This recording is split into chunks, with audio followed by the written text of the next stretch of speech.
Мы боялись, если честно, заехать на игрушку, как бы нет путевок. Ну, разговор, если честно, никто не... Мы же приграничные, скажем так.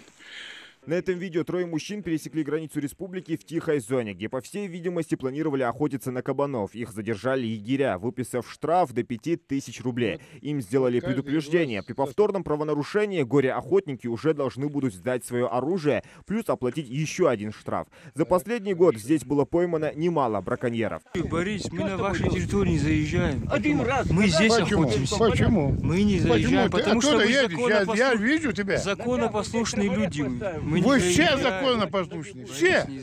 Все законопослушные, понимаешь? Тихая зона – это место, отведенное для диких животных. Всего их в Вознесеновском лесничестве 4 точки. С открытием сезона охоты единственное место, куда запрещен вход любому человеку, даже безоружному, та самая зона. Но многих этот факт не волнует, особенно гостей из соседней республики. Именно для них этот лес стал излюбленным уголком, где водятся барсуки, лисы, волки и кабаны. Ежедневно мы проверяем это.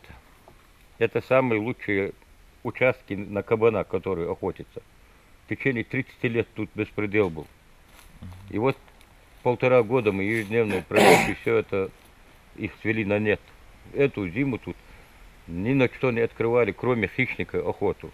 И мы организованно, как законно, записями 2 раза на хищника охотились, а кабана здесь не трогали.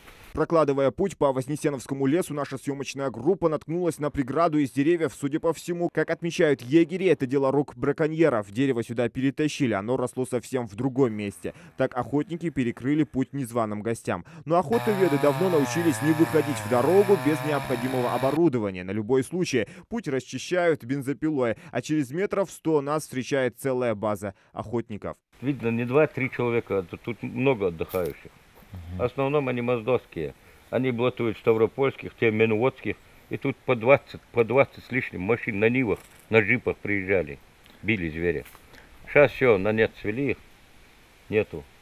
Прошлый год мы вообще не открывали здесь на кабана охоту. На зайца не открывали. Гильза, пепел от костра и самодельные скамейки со столиком. Видимо, после результативной охоты браконьеры проводили здесь пикник. А здесь одна из браконьерских ловушек, которую егери демонтировали несколько дней назад. Один раз убрали, они повторно сделали. Но второй раз, когда убирали, мы записку оставили. Поймаем, что худо ему будет. Больше он не сделал. Идея размещения ловушек проста. Браконьеры, как правило, выбирают болотистое место с маленьким водоемом. По периметру устанавливают перемазанные мазутом шпалы. Такие деревянные кресла закрепляют на деревьях на высоте от 2 метров и выжидают добычу кабана, пришедшего на водопой. Запах мазута привлекает, ловушка срабатывает, и охотнику нужно только дождаться удобного момента и выстрелить. В ночное время, вот тепловизором, в ночное время. Доходы, он не видать, где он сидит, понимаешь? Вот поэтому хотим убрать их. Сперва очистим, вот этот 106 штук отсюда убрали мы. До западного и до сюда. За этот день егерям удалось ликвидировать еще 2 насидки браконьеров. Но до открытия сезона охоты, а это в сентябре, охотоведам не раз придется прочесывать весь лес, ликвидируя оставшиеся ловушки. К тому же сюда они часто наведываются с кормом для редких фазанов, которых занесли в Красную книгу. Зелимхан Калоев, Адам Гулоев, Магомед Шаухалов, Новости 24.